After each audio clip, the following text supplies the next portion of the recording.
So what I'd like to do now is the reason I'm sure all of you are here early, even if you stayed out late, is because you want to hear Clint Bruce speak today. I heard Clint Bruce 2 years ago, blew me away, and has inspired me ever since. He was born in Arkansas, raised in Texas. He was given the opportunity to play football at multiple Division I programs. And then he took his sense of patriotism and passion for the game to the United States Naval Academy. Clinton is one of the most decorated Navy athletes in the Academy's history. He was a 4-letter winner, captain of the football team, MVP, and named to multiple all-star teams during his career. He was also given the opportunity to play professionally with both the Baltimore Ravens and the New Orleans Saints. When given the opportunity to become a Navy SEAL, Clint made through the tough decision to leave the NFL. He completed his basic underwater demolition SEAL training in 1998, and he reported to SEAL Team 5 in Coronado. As a SEAL officer, he deployed with 3 platoons in direct support of counterterrorism missions and the global war on terror. Since leaving the Navy, Clint has founded 2 companies and 1 foundation. The first, Trident Response Group, is a trusted advisor, analyzing risk for America's businesses, leaders, and families. And his Carry the Load Foundation created the America Better Honor fallen firefighters, law enforcement officers, rescue personnel, and military during the month of May. He is also an integral team of Team Never Quit, and today he lives in Dallas with his college sweetheart and 3 lovely daughters. So Clint, welcome to the stage.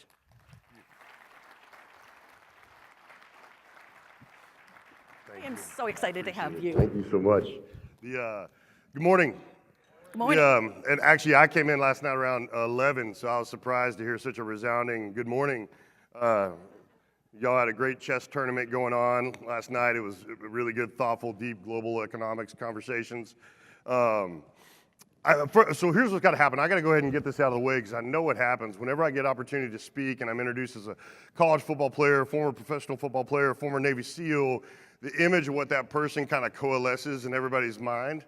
And then I come up on stage, and there's always this kind of half-second pause, and everyone goes, is that the person introducing the person? Because I didn't think Navy SEALs looked like that. Here's the deal. Navy SEAls are come in all shapes and sizes. My shape is round. If you know anything about physics, round is the strongest shape in all of nature. So when things get really hard, all these perfect V-shaped people, they're going to break in half, and I'm just going to keep on rolling. Like, this is the right shape. This is round people. Round people, rise up. Listen, sometimes when I get an opportunity to speak, I got to remind people that they're leaders, but you know you're a leader, and that's why you're here.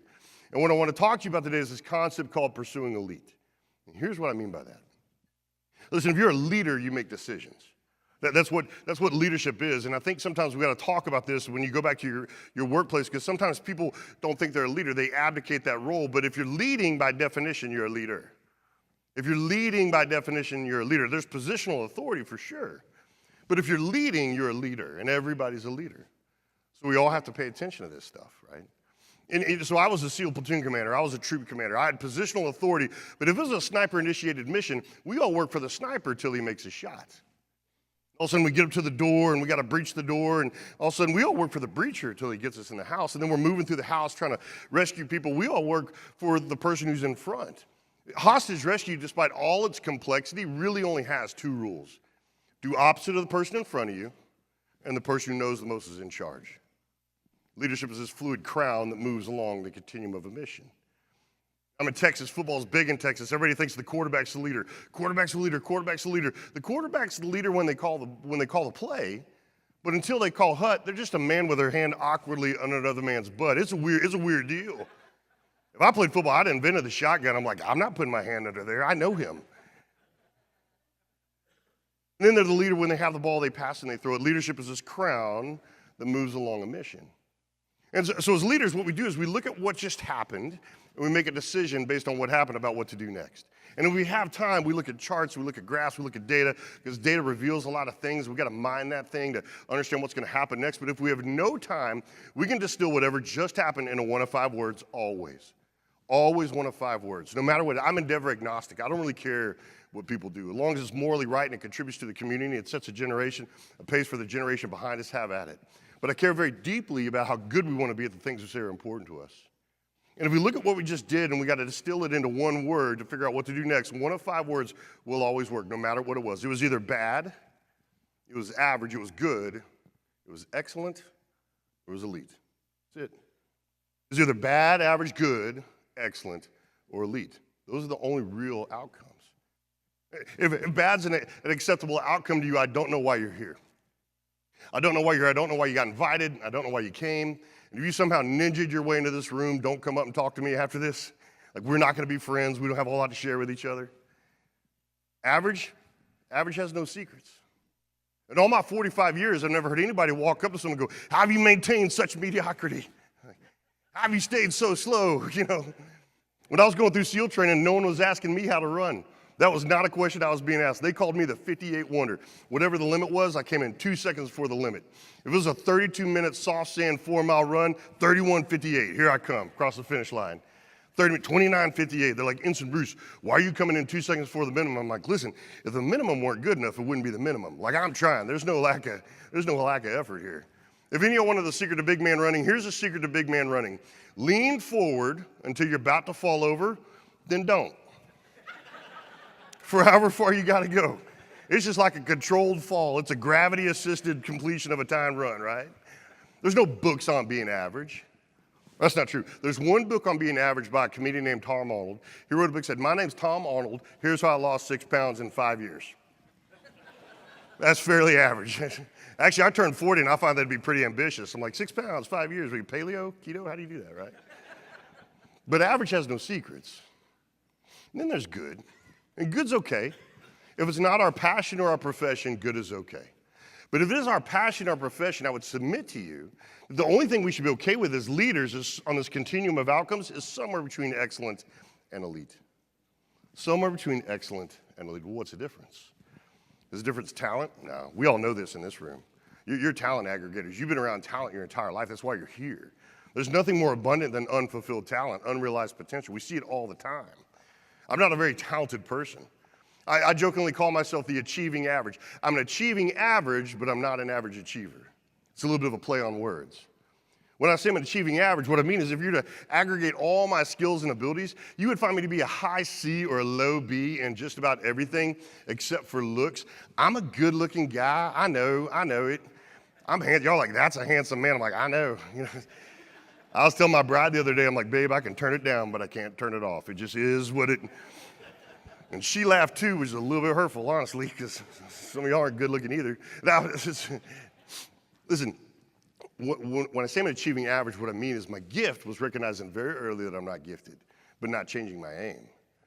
Because the last I checked, the mountain makes all men and women average at some point in time if you're climbing high enough. So you're the start with these angles, allies, and advantages, and that was my gift. The difference between excellent and elite is not talent. For me, the difference between excellent and elite is simply this. Excellence is real. It's quantifiable. It exists. You can put it on a map. You can plot it, and you can chart it, and you can get to it. And there's people that get to the X, and they hug, and they high-five, and they celebrate, and we should rest, we should recover, we should revel like y'all are doing right now. We should revel. And one of the biggest mistakes we make is we marginalize accomplishment. We move on too quickly. We should celebrate what we've just done. But there's people that get to the X, and they hug, and they high-five, and they celebrate, and they rest, and they recover, and they revel, and they're done. And there's other people, they get to the X, and they hug, and they high-five, and they celebrate, and they rest, and they recover, and they revel, and then they get restless. They start looking around, and they start going, hey, what's that? What's that mist-covered ridgeline over there? You ever been there? You want to go there? You want to do that? You guys are on the fringes of economics. You're exploring where economics can actually exist. You are adventurers in the Adam Smith Navy, free markets. It's who you are. And it's important that we stay restless when we have that. So for me, the difference between being excellent and elite is simply this. Are you done? Are you not done? And that's the way I talk about it now. The way I talk about it now was really heavily informed in the days after 9/11. In the days after 9/11, I was one of the very first units over in the Middle East. And I'm not one of the guys that talks a lot about what happened over there because I didn't do very much. And I think what happened over there needs to stay over there. But I'll tell you about this one. We were doing what's called a MEO, a maritime interdiction operation. We were taking ships down in the middle of the night. We were effectively American pirates. It was awesome. It was everything I had signed up for. I'm like, I'm an American pirate. This is all legal, I think, right? We're good. We can do that.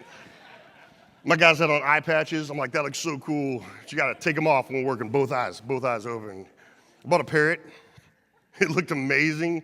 It flew away. I was pretty sad. Well, I had it. I felt like an American Blackbeard, and we got intelligence that a ship was coming out raining waters one night, so we stalked this ship through the middle of the night, and it was hard season. It was heavy, and it hurt, and we hit this ship, and it was just spectacular. We've all experienced this. In middle school, high school, you're in a band and you hit this note and the audience just sits in stunned silence. You're in theater and you've teleported the audience to where you want them to be, or you're on an athletic team and you feel bad for the opposition because your team's doing what it was designed to do, or you get in some car that was designed to go a certain speed and you hit that speed and everything just kind of settles in and you're like, that's what this was built to do. Well, that was at night. It was amazing. It was like watching water roll downhill. My guys were so fluid as we took down the ship, and it wasn't just men. We had 2 female Marine Corps aviators up in the air flying helicopters, and our snipers were hanging out the door giving us green lasers and red lasers, tell us where to go and where not to go. And it was just this beautiful demonstration of skill, and I was proud. It was incredibly successful. And it was so successful, not a shot was fired. We took the ship down. We had to fly across and brief one of the senior leaders in theater. And so my chief and I flew across. And if you know anything about the military, the enlisted is where all the skill and ability reside. That's where the talent is in the military. It's at the enlisted level. And the senior enlisted, if the enlisted are the backbone, the senior enlisted are the spinal cord, the chiefs, the master sergeants, the gunnies. And my chief was amazing. He's about 6'3", 250 pounds. I played linebacker at Fresno State. He'd been in the SEAL teams for 18 years. He'd actually put me through Hell Week. And we'd done a deployment together, and I respected him, and I admired him, and I always wanted to be worth him. And I remember we're walking across the deck of the ship. The sun's rising over the Arabian Sea. The wind's blowing through our hair. The only thing missing is Chuck Norris and soundtrack music. Like, that's it. If we'd had Chuck Norris, I was walking in slow motion because everything looks cooler in slow motion. And I remember turning and looking at my chief and saying, hey, Chief, the boys were excellent. They were excellent. We ought to do something for them. I'll never forget this. He stopped dead in his tracks, and he turned and he looked at me, and he was mad. And he leaned in, and he said, hey, sir, the reward for excellence is no punishment. I'm not here to be excellent. I'm here to be elite. There's a difference. He stomped off. Hey, sir, the reward for excellence is no punishment. I'm not here to be excellent. I'm here to be elite. There's a difference. I'm not done yet. He stomped off. And I thought 2 things at that moment. And the first one is, man, I'm so scared of that guy. Gosh, I was scared of him before then, but after that, I didn't want to make eye contact with him. I'm like, I'm going to get some coffee, or I'll bring you some coffee. And if I've done well today, perhaps I can have some coffee. Or I don't even want coffee. I'll just stand here, right? I was scared of him.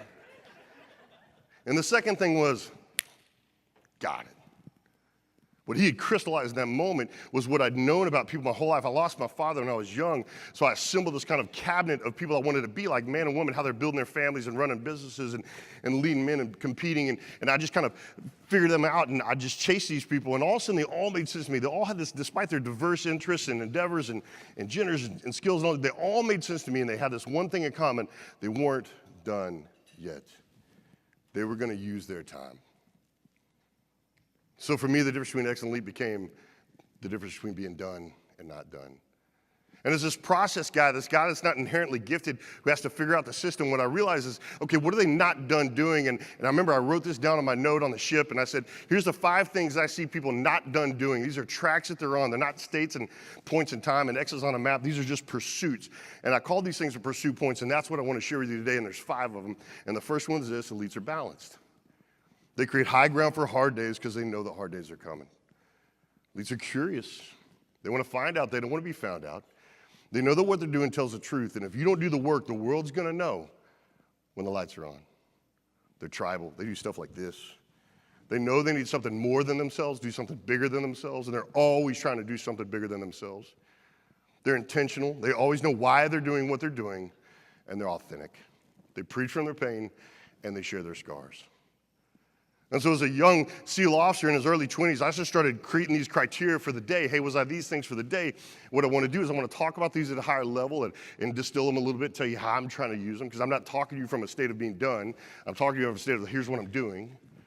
Then I want to challenge you, and then I want to take questions with the time we have. So the first pursuit point is this: elites are balanced.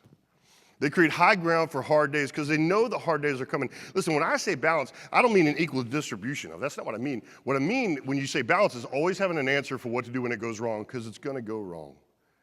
If all we're good at is what we're good at, we're not going to be good at it for very long. If all we're good at is what we're good at, we're not going to be good at it for very long. The world is not a surgical environment. You don't just have one job in the world. We got to cultivate these areas of strength, these high ground that we can go to. People, places, things, friends, family, faith that remind us who we are and why we started doing the hard stuff. Because if all we're good at is what we're good at, we're a one-legged boxer. You be Manny Pacquiao, Floyd Mayweather, Muhammad Ali, it doesn't matter. You only got one leg, I'm going to take you down. Because all I got to do is take that one leg out. But if you have high ground, faith, family, friends, to remind you who you are, what you're about, and you drop that other leg, you can take some shots. You can be here for a little while.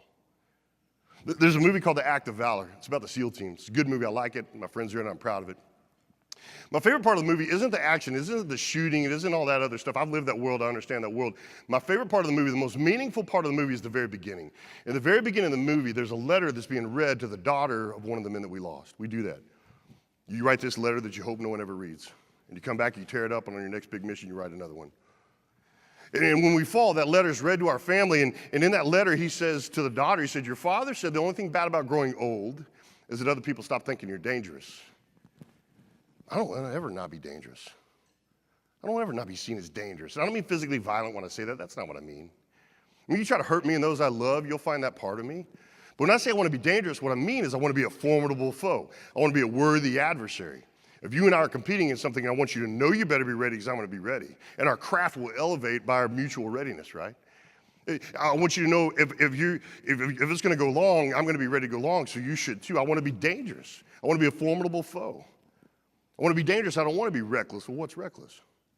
Well, listen, reckless is dangerous. Reckless is when all we're good at is what we're good at, we're reckless. We're dangerous to the enemy, we're dangerous to the adversary, we're dangerous to the competition, but we're also dangerous to everyone around us because when you're reckless and you have one single point of, you could fall in any direction. Dangerous people fall forward. They fall towards their goals and objectives. Reckless people, they can fall in any direction, to include me. They could fall backwards. I don't like reckless people. Reckless people make me nervous. I love being in the military. I love these young guys. These young guys come like, sir, I want to die for my country. I'm like, well, you go stand over there. It's the craziest thing I've ever heard, man. We got a stupid helicopter for you. Y'all gonna do some dumb stuff. We're gonna film all of it, right? I was like, son, that's not what you don't want to die for your country. You're willing to. I don't want to die for my country. I'm willing to. I want to fight next to men and women I love and come home to this imperfect land that I love, to a family that I love. I want to be dangerous. I don't want to be reckless, so let's do that. I have this real simple system called decision, design, and discipline. And as leaders, what we do is we aggregate information and then we make a decision. And the design is how we action on that decision. And discipline is every possible way to stay faithful to our decisions and our designs when stuff gets hard. So look at this quality called balance, high ground, faith, family, friends. They can remind me who I am and reload me and refuel me and replenish me so I can roll right back down to the problem. And if I look at balance as the key to endurance and the key to resilience and the key to being really good for a really long time, then do I want to be balanced? Yes. My answer is yes. My decision is made. What's my design? Well, raise your hand if you've heard the 10,000 hour rule. Anybody in this room heard the 10,000 hour rule? Most of you have. If you haven't, here's what it says. If you've done something for 10,000 times, 10,000 repetitions, 10,000 hours, you're an expert. You're an expert. It's an expression of commitment to craft, to skill. Bruce Lee once said, I don't fear the person who knows 10,000 kicks. I fear the person who's done one kick 10,000 times. Your ability to execute that skill under pressure is a product of repetition. And I think it's probably true. I don't have a lot of issues with that. The problem I have with the 10,000 hour rule is we typically want to apply it to our passions and our professions. So what happens, we have these amazing passions and professions, and the rest of our life is struggling. And here's why that is, because we measure what matters, and we count what counts. And if all we're measuring is our passions and our professions, we should not be surprised when the rest of our life is struggling. And so I had to ask myself some hard questions about 7 years ago, because I was not who I said I wanted to be. And it wasn't for negligence, it was for ignorance more than anything else. So I sat down and I started using that as a way to filter my life. And I said, hey, Clint, did you make 10,000 tackles? Yeah, I made 10,000 tackles. Practice, games, visualizing. As a SEAL, I made 10,000 shots. I made 100,000 shots. Training, real world, visualizing. As a business person, I've done 10,000 hard things. I've done 20,000 hard things. As a husband, I've been married for 22 years. I've done 10,000 things that a lead husband does. I don't know. I don't know. Here's the problem with that. 22 years, you think I had. Maybe I have, maybe I haven't, but I haven't been counting. I couldn't answer with such confidence and clarity as I could the other things. So I went to my bride and I said, hey, babe, we've been married 20 years, and I don't know if I've done 10,000 things that an elite husband does. And she said, you haven't. I'm like, hold on. I wasn't asking you. I was saying perhaps maybe. I wasn't. You've been counting, right? I said, babe, that made me think you don't count because I haven't been counting, but you count, so I'm counting. You matter, so I'm measuring. I'm on my way to 10,000 starting now. I'm not done yet. And because I'm not done, she's not done with me, and she could be. I've got 3 little girls. Maddie, Grace, Lily, Claire, Sutton, Rose. Maddie was born while I was at war. Came home with an 8-month-old daughter. As a guy without a father, was one of the scariest moments of my life. So I grabbed my girls. I'm like, girls, I'm going to be an elite father. I'm going to do 10,000 things an elite daddy does. And the girls are like, okay, except the 9-year-old redhead. The 9-year-old redhead is like 10,000. I said, yeah, baby. She goes, well, -5. Wrong American Girl doll. I'm like, -5? You can't take away points. You just add. That store is terrifying. They all look alive. It costs a bunch to give them a haircut as a real person. -5. But they know they count because I'm counting. And they know they matter because I'm measuring. So here's what that means. I have hard days. I have so many hard days, but no bad ones. I have no bad days. The difference between a hard day and a bad day is high ground. I have these high places to go to remember who I am, what I'm about, and why I started doing the hard stuff. And when I do that, at worst, it's just a really hard day. And I roll right back down on the problem. Elites build high ground for hard days because they know the hard days are coming. Elites are curious. They want to find out. They don't want to be found out. They know that what they're doing tells the truth, and if you don't do the work, the world's going to know. I love things that tell the truth. That's one of the things I loved about sports. Sports tells the truth. If you don't do the work, you're not going to win. I love things that tell the truth, and our work often tells the truth. But for me as a talent aggregator, curiosity is so much more than just being willing to find out. Curiosity is a declaration of, hey, not being done yet. I remember in the SEAL team, you never really have enough people to go to the missions. You got to plus up, you got to augment to go to these things. And I remember asking my chief, I said, Chief, how do we make sure we're picking the right people to go to the impossible thing? He's like, hey, sir, look for the ones raising their hand because they're the bravest. And in my mind, all of a sudden, curiosity became so much more than just a word. It became more than a quality. It became intellectual courage. It is the co-equal and precursor to physical courage. And I'm not diminishing physical courage when I say that. I'm just being truthful. The truth about physical courage is this. You're brave because you had to be. We're brave because we had to be. Doesn't take anything away from it. A lot of people still can't do it. What elevates curiosity to the terrain of courage is simply this. All we have to do is not do this, and no one will know that we didn't know. No one will know that we didn't know. And if we're being honest with ourselves, what's the only reason we don't do this? Fear. We're afraid of what people will think if they know we don't know. Well, that's the definition of courage, right? Action in the face of fear. I don't know, but I'm a 45-year-old man. I'm somewhat accomplished. When I'm in a room full of people that I respect and admire, who I want to think I already know everything, to this day, I have a knot in the pit of my stomach when I have a question. I just go, man, I want these people to think I already know, but I want to win more than I want to look right, because when you win, you look right, and I go, boom, hey, will you help me understand? In elite organizations, championship teams, elite fighting units, I've never been the only one with a question. I've sometimes been the first, but I've never been the only. Listen, if you're young in your career, let me set you free. If you're young in your career, I'm going to set you free right now. Ready? We know you don't know. You're not fooling anybody, right? Walked around the clipboard looking for the bathroom, like, it's a broom closet. I don't know where the bathroom is. We didn't know where the bathroom was either, right? When you ask questions, all you're telling us is you want to create something that you're proud of. Curiosity is a creator. It'll create a career that you're proud of. When you raise your hand, you're just like, I want to be good at this as fast as I possibly can. I want to create something that I'm proud of. That's why I love SIG University. SIG University is a forum, is a courage factory. It is a place where people who are brave enough to ask questions can learn how to be as good as they can, as fast as they can. It is a talent magnet. I want to be around people who want to create something they're proud of. If you're in the middle of your career, curiosity is a catalyst. Whatever the next level is, curiosity is going to reveal that faster than anything else. That's why I love sports. Sports plays this stuff out in real time. Michael Phelps is without question our greatest Olympian. Without question our greatest Olympian. If you look at his medal count, what he's done for his sport, he's unimpeachable as one of our greatest Olympians. And what makes him fascinating to look at is his last Olympics, 16 years later after his first, was just as good. 16 years later. It's fascinating. But if you ask him, he'll tell you this, the only Olympics he truly trained for with a sense of urgency was his last one. Because he knew 16 years after his first one, he was going to be swimming against monsters he had created. He was competing against these people he had created 16 years ago. And it was the first Olympics he knew his talent wasn't enough. He was going to have to train. So he trained with a sense of urgency, and he produced an Olympics that we still talk about. It rivaled his first one, and I think that's amazing. But if I'm Michael Phelps, I'm proud. I'm incredibly proud. But I do wonder, what could I have done if I started as curious as I ended? If I started as curious as I ended, what could I have done? If we're in the middle of our careers, curiosity is a catalyst. You know, the next best thing is not going to fall in our life. We have to hunt it. We have to find it. And curiosity reveals that thing that gets us to the next level. And if we're senior in our career, where many of you in this room are, curiosity is more important now than ever because curiosity and complacency cannot coexist. Curiosity and complacency cannot coexist. They cannot be in the same room. And complacency is a killer. Complacency is a dream crusher. Wherever complacency is, you'll find underperformance, tragic mistakes, horror stories. And the best way to reduce our mistakes as leaders is to remain curious, to be lifelong learners. We reduce mistakes when we ask questions. But not only do we increase our personal performance, the problem with making a mistake as a leader is leaders lack the luxury of being the only one that feels their mistakes. When a leader makes a mistake, the whole ecosystem feels it. It ripples through the pool. And the best way to reduce mistakes as leaders is to be lifelong learners, to be curious carnivores.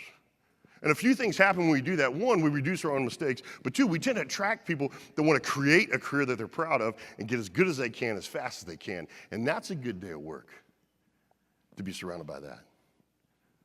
But let's not lose sight of courage, right? For me, questions are courage reps. And every time you rep that courage muscle, you're making that courage muscle strong. Every time you ask a question, and here's why that's so important, because courage moments don't announce themselves. They don't tell you when they're coming. Courage moments are on you. And if we don't train for them, as with anything else, we might not make it. But simply by asking questions is one of the only ways I know to program fear in my life on a daily basis and work through it. It's the only way I know to create fear and work through it on a repeatable, programmable basis. I'm trying to raise brave daughters. How to raise brave girls. Do I put them in the backyard and spray them in the face with a water hose? No, we don't do that when their mom's home. We don't do that, right? You know? Do I put peanut butter in their shoes and put them in the back and let the dog out on them? No, we did that once. It was not a teachable moment. I did not. Just realized my girls can jump really high and my dog's really fast. That's what I learned from that one, right? I just teach my girls to ask questions. That's the only question I ask them. Hey, girls, how many questions you asked today? What were those questions? What were the answers? I want my girls to ask questions. Curiosity and courage are completely compatible. They coexist. They're one and the same. I'm going to raise brave girls. Here's what's going to happen. My girls are going to be a date in high school with some blue-eyed baby-kissing quarterback, and they're going to ask two questions. They're going to say, hey, stud, why is your hand on my thigh? They're going to ask that question. And then they're going to say, have you ever been punched in the throat? Why is your hand on my thigh? Have you ever been punched in the trachea? My girls are going to ask some questions. Like, hey, why are we going here? Why are we doing this? Why are we not doing that? We know nothing good happens there. I want my girls to be brave. And curiosity is always a companion to courage.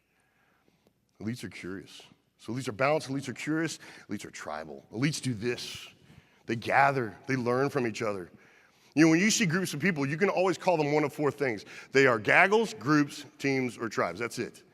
It's a gaggle, it's a group, it's a team, or it's a tribe. What's a gaggle? The only thing yoking a gaggle together is misery. Wrong place, wrong time, wrong choice, right? It's an unfortunate circumstance. It's traffic. It's a missed airplane. And it's a Mexican prison, I've heard. I don't know that personally, but it was awful. You have two things in common as a gaggle. The misery brought you together and your desire to be apart from one another. Then you have groups. Groups are united by preference. They like the same stuff. I like steak, you like steak, we go get steak. Probably a great person. But maybe we shouldn't get married or go to war together, start a company together just because we like the same stuff. It's got to be something more than that. A gaggle is yoked together by misfortune. A group is yoked together by preference. A team is yoked together by purpose. A team is what happens when you have a common goal and you recognize the need for diverse skills, so you align for the pursuit of that goal. But sometimes that's all we do, is we align. We get on the same bus, wear the same clothes, get paid by the same person. That's it. Being on a team is a declaration of intent. It's not a bad word. It's a starter's line. It's the beginning of all great things. But there has to be something beyond that. Otherwise, everybody would win the Super Bowl. In the NFL, there's 32 teams at the beginning of every season. In January, just the tribes are left. What have these two teams figured out that no one else has? They figured out how to get out of their own way. They lost the weight of the self.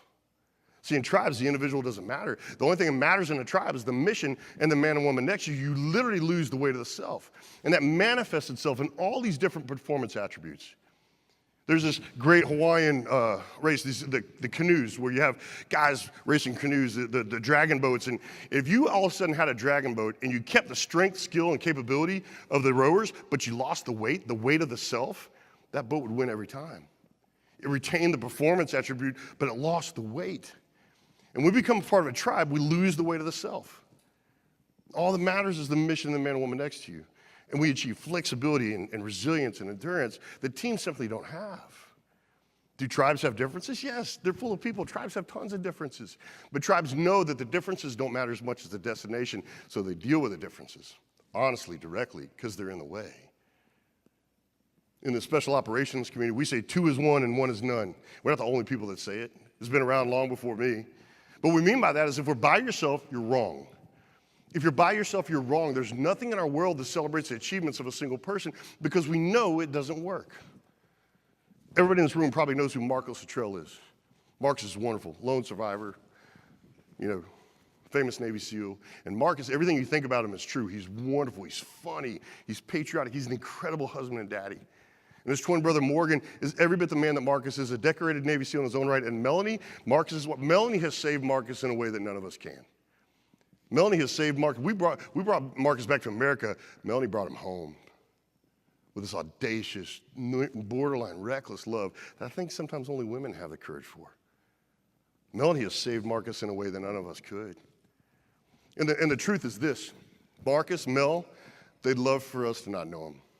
They'd love to have never heard the name, never read the book, never seen the movie. Because the reason we know him is Marcus woke up on the side of a mountain all by himself one day, and in our world, that's wrong. If you're by yourself, you ran or everyone else is gone. And Marcus doesn't run. So when he woke up, he knew everybody's gone. And his life's mission then to now has been to make sure we never forget his tribe. Because when you live in a tribe, that's what you do. When you breathe that rare air, all you want to do is share it for the rest of your life. And at least know they need something more than themselves, do something bigger than themselves, and they're always wanting to do something bigger than themselves. The stuff y'all are starting to do in Uganda, I've been there. That's bigger than yourself. It feeds the soul in a way that few things can. The economic opportunities, the viability y'all take to these places all around the world, when you create economic opportunity for a generation trying to make decisions about what they're going to do next, you save the world. You should change all of your LinkedIn profiles to include counterterrorism specialists. You are counterterrorism specialists. Everywhere you win, I don't have to go work. Tribes do that. They invite people into this experience that they're blessed to have. So elites are balanced, elites are curious, elites are tribal. The fourth one is this: elites are intentional. They are not accidentally anywhere. They are always trying to get something done. They may be wrong, but they are not wandering. This became really clear to me when I left the NFL. When I left the NFL, there's about 250 guys that said they want to be a Navy SEAL. 250 guys want to be a Navy SEAL, want to be a Navy SEAL. And at the end, there's just 12. There's just 12 of us left. Out of 250, and I'm amazed by that now. Because I'm not a very talented person. How was I one of these 12? When I was going through training, I wasn't trying to think about it. I was just trying to make it to the next thing. Then now that I'm older, and I've got these daughters, and I get to lead these companies, I get to be around leaders like you, I've thought about how I made it. And there's 2 reasons I made it, and I'll share them both with you today. And the first one is this: I was lucky. I was lucky. I know who I'm in the room with. I'm in the room with leaders and go-getters and people get stuff done. And I know the Seneca quote, luck is the marriage of hard work and circumstance and opportunity. And you're right, it is. It is the marriage of hard work and circumstance and opportunity. But if we're going to be honest with ourselves, let's be all the way honest with ourselves. Of those 3, there's only one that we own: work. Circumstance, opportunity, it's not the same for everybody. We live in arguably the greatest human experiment in civilization. The United States is one of the greatest human experiments in the history of our species, and we are so flawed. And one of our flaws is this: is we have a habit of thinking that everybody's circumstances and opportunity are the same here, and they're not. Zip code, race, gender, preference. These have way more to do with circumstance and opportunity than they should. And if we're who we say we are, we take those on. And if we don't, we'll fall, and we deserve to. Because tribe take care of the differences. But that's called doing work. That's the work. Theodore Roosevelt, arguably one of our greatest presidents, if you know anything about him historically, he was not this robust, vital man. He was a peak version of himself, but his self was always limited. He was bedridden. He was asthmatic. He couldn't get out of bed. He became this very robust version of himself. And if you know anything about the Spanish-American War and the Battle of San Juan Hill, what you realize is the Buffalo Soldiers, the famous black cavalry units, had already taken 2 key positions, and Theodore Roosevelt's Rough Riders were coming up the middle, and they were getting decimated. They were losing.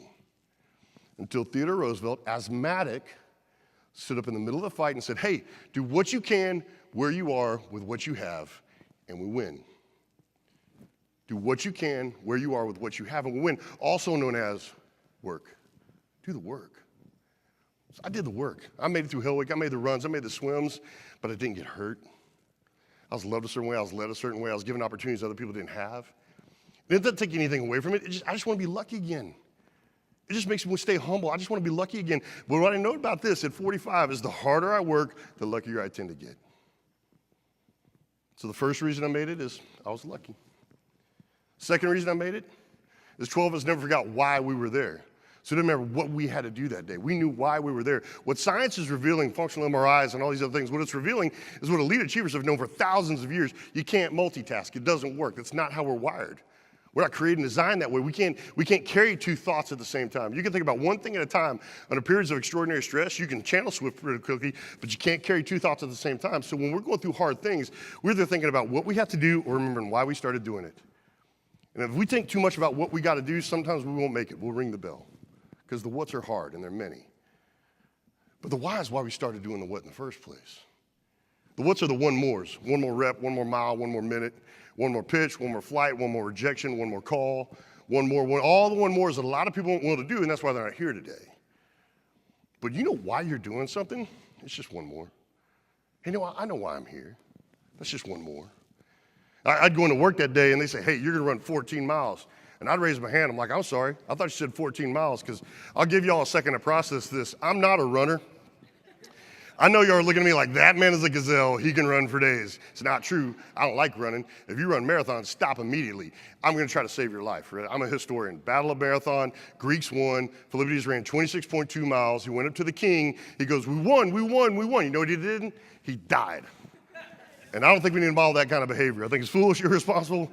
Get a bike, ride a hoverboard. I don't care if it blows up or anything. I'll just get another one. I'm not running 26 miles. 14 miles? All right. That's what I have to do because I know why I'm here. That's just what I have to do because I know why I'm here. Next day, you're going to swim 8 miles. Where? In the ocean. There's sharks in the ocean. Yeah? Well, if you're a shark, who do you eat? Me or the guy likes running marathons? You eat that guy's like feeding a bear lettuce. You didn't fill him up. You probably just ticked him off. Eat me? I don't know if sharks hibernate. That one's gonna. He's fine. Eat the big guy, right? All right, 8 miles. That's what I have to do because I know why I'm here. That's just what I have to do because I know why I'm here. I believe everybody has to have 2 whys. You have to have a high why and a big why.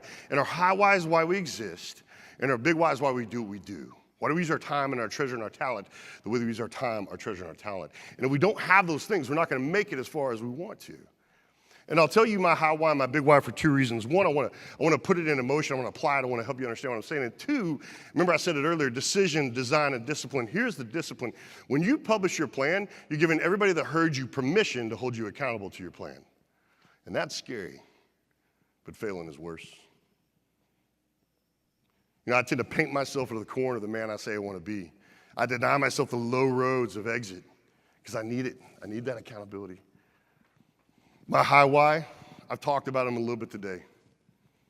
Maddie Grace, Lily Claire, Sutton Rose, 16, 13, 9. And all I want to be is the kind of man my girls want to marry one day. That's it. I just want to be a man worth my girls. What I do, who I do it for, who I do it with. If my girls come home with a man like me, I better be okay with it because that's what I showed them. And that man's going to be purposeful, passionate, protective, and a provider. And if he's not those 4 things, I'm not going to have to scare him off because my girls aren't going to want him. And if he is those 4 things, I'm still going to scare him off. It's like, oh, that's my girls. I got a fighting cage in my backyard. I'm like 2 men enter, 1 man leave. You know, I'm like, can't go out with him. He can't fight, right? You know? But I've got to set pace.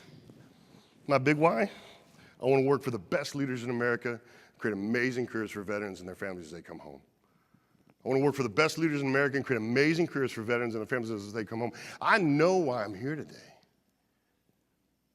And knowing why we're here is everything, because all of life is about making decisions, and all the competition is about making better decisions faster than our competition. If we don't know why we're doing something, we're not going to make good decisions, and we're sure not going to make fast ones. We know why we're here. Decisions just come. So elites are balanced, elites are curious, elites are tribal. Elites always know why they're then the last one is this. Elites are authentic. They preach from their pain and they share their scars. And they do it all the time. And they do it for tactical and moral reasons. What do I mean by that? By tactical reasons, what I mean, if we acknowledge that the only agreement we've ever made as a human species, we've only made one agreement, that's a day cycle, 24/7. We haven't agreed on anything since then. And if we look at mistakes as increments of time, we begin to understand the seriousness of mistakes. Time is irrecoverable. We can't get it back. Jeff Bezos is the wealthiest man on the planet. His entire business proposition is based on saving time because you can't make it. And we don't share our mistakes. We don't get together as an industry group or go to SIG University. If we don't do those things, we're doubling down on the mistakes we made. That's why I love sports. I mean, sports tells the truth. And no matter who I played, Notre Dame, Georgia Tech, it didn't matter. The clock was always there, and the clock didn't care about either one of us. And if I made a 3-second mistake and I don't tell anybody about it, I've doomed 10 other guys on the football field to make the same 3-second mistake, if there's experience as I am, and if only one other person makes it. If 2 people make it, we just lost 6, 9, 12, 15, and we lose when we deny ourselves the one finite resource everybody's playing with the same amount of. When we share mistakes, we harvest time. It's the one thing that we can compete with. So it's tactically right to share our scars. Not only is it tactically right, it's morally right. Not only is it morally right to share, and here's why. Because not only do we save time, we spare people pain. We spare them scars we already have. I look at these mistakes I made as like this wall of books, and it's just dark, and it's not lit up, and it's just taking up space, and it has no form or no real influence. And all of a sudden, I see a young man about to make a mistake I'm about to make, and I grab this book, and I'm like, hey, stud, August 10th, 2012, I made this mistake. Don't do it. It's not going to bless you. And I close that book, and I put it back on the shelf, and all of a sudden, some magic happens, like the binding lit up. What means nothing now means something, and I don't recover time. It's not a time machine, but I do redeem it. And that's worthwhile.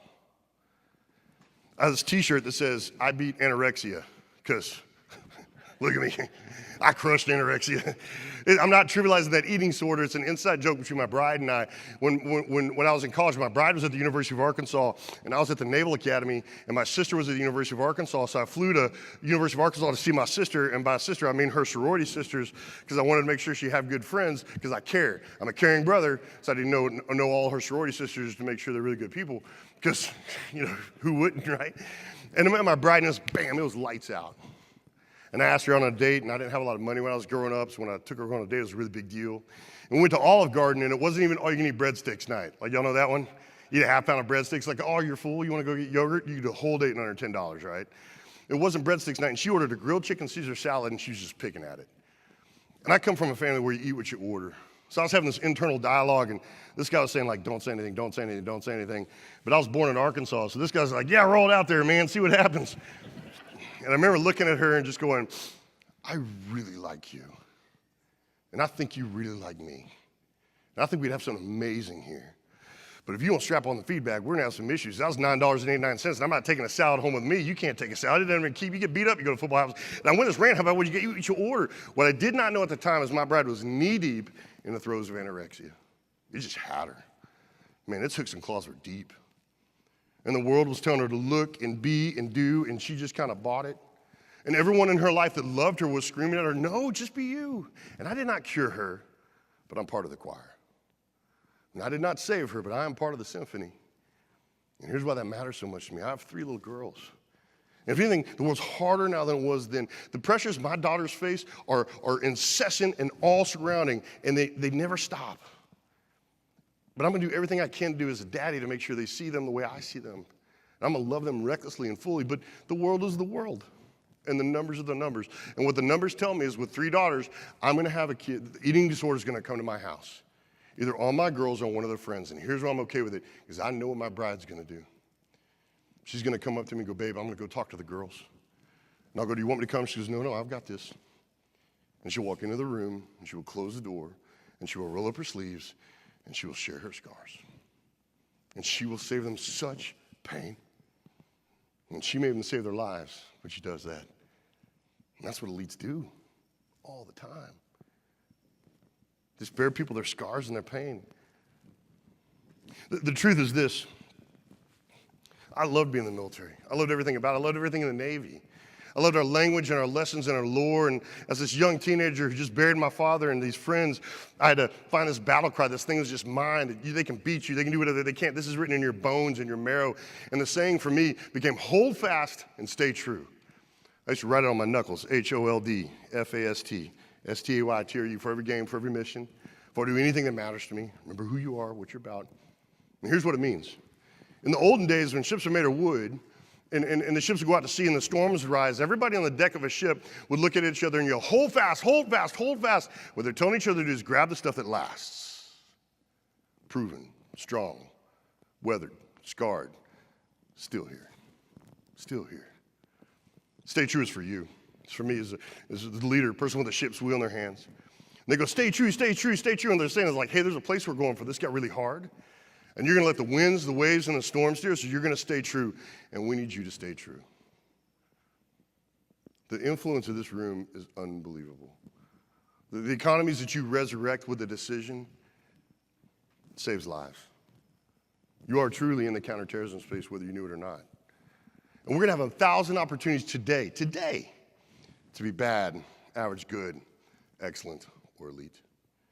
And the challenge is, be elite. Be elite, be elite, be elite. Why be anything else? Being balanced, curious, tribal, knowing why we're there, sharing our scars, it works. It works. So my name is Clint Bruce, and I'm not done yet.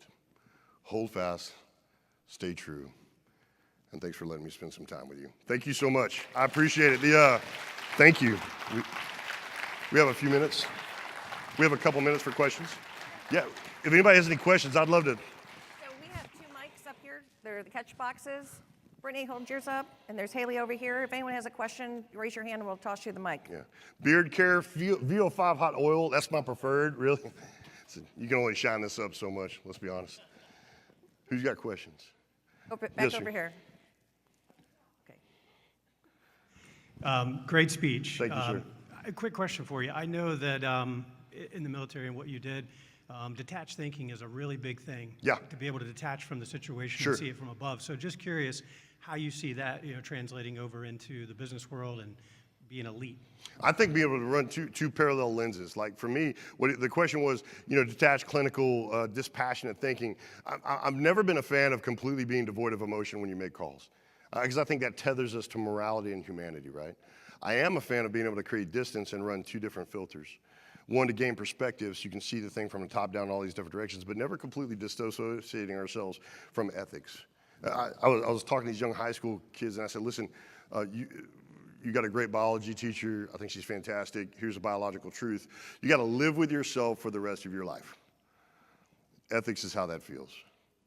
So there's strategic advantage to be able to distance ourselves from the problem so we can see it from different angles, but we never want to completely remove ourselves from the moral and ethical pieces of what we do. But it's a train deal, it's a rehearse deal. For me, I literally visualize myself. I literally distance myself from the problem and aggregate information and try to see it from different perspectives. It's an important thing when you're making decisions, secondary and tertiary. You can only see the second and third factors of a decision from distance, right? And so I think it's a trainable skill, and it's a skill we have to have increasingly at every level we go up. It's a great question. Did I answer your question? I hope so, because that's the best I got. That's the other questions. There was one. There's one out in the middle of the room somewhere. I saw a hand earlier. Just toss it, just hook it. There Throw we it. go. Make a W, win. There we go. All right, this might be a little more lighthearted, but Sure. when your daughter shows up with this boy at your house, I'm sorry, I don't understand your question. What? Let's stay realistic here. Like what? No. do you or do you not wear the eye patch? No, so my daughter went on our homecoming date, and he's a great kid, and he showed up in a suit and all this other stuff, and he's a nice kid. I know his family. I said, hey, you look like a Secret Service agent. He's like, yeah, isn't he? I said, you ever hold a gun? He's like, no. So I went and grabbed one of my battle rifles, and I'm like, yeah, just hold it. This is how you hold it, and took a picture of him. I'm like, you want to take a picture? He's like, yeah. And so he's holding the weapon, and I put my arm around him like, I just wanted to hold you what I'm going to shoot you with if you're not home by 10:30. And his face, he's like, huh? And that's the face. That's the picture. He's like, huh? I said all that lovingly. I said it lovingly. But there will be no dates at the Bruce house. Yes, sir. Were you shellback? Was that? No, I'm not a shellback. Okay. So you made shellback, an awesome King Neptune. shellback's incredible. Shellbacks is when you actually cross the equator. It's a very healthy and functional demonstration of nautical history. It is it's a beating is really what it is. So shellback, and yeah, the shellbacks. I love our naval tradition. This is a naval town, so the history here is amazing. I'll visit with you later about shellback though. Yes. Appreciate the time. Yes, sir.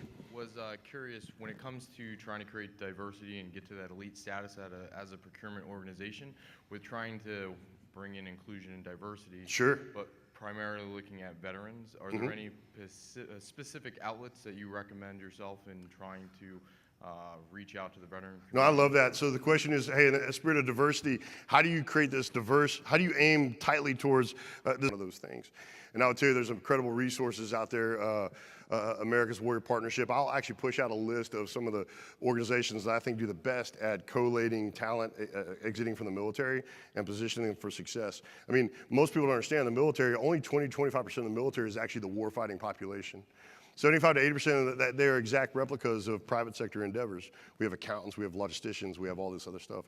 So there's an absolute seamless export of military talent in the private sector, but getting close to those organizations that can expedite that, that's an important deal, and I'd love to help you with that. So Clint, we'll get the names from you, and Yeah, we'll make sure absolutely. to get them out to our members. And we're pretty easy to hire, man. If you just feed us and don't shoot at us that day, we're pretty good. Yeah, I deal with CEOs like, well, we don't get shot at. I'm like, you say that like I'm going to be upset. Like, I hate getting shot at. I'm big. There's nothing to hide behind when you're my size. You jump behind a tree, like, oh, there's like inches of me on either side of this tree. Your guys are hiding behind you. Like, no, there are more people shooting at us now. Stop it. But yeah, I'll push those organizations out. So. Any other questions, folks? Okay, you're allowed to ask a question. I'll just repeat your question. I'll just repeat your question if your mic's not working.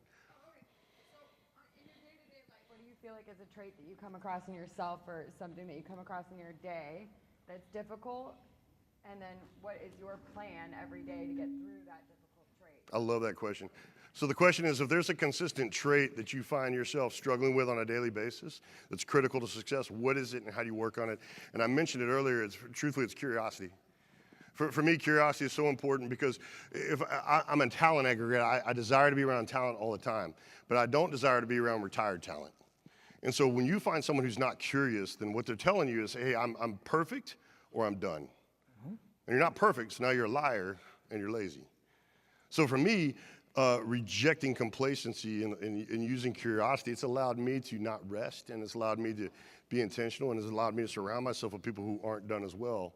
And so for me, curiosity, of those 5 pursuit points, the one that I've really worked hard to create a discipline around is curiosity. My daughters know, hey, what are 4 questions asked today? We're going to talk about that at dinner. Hey, what are my 4 questions?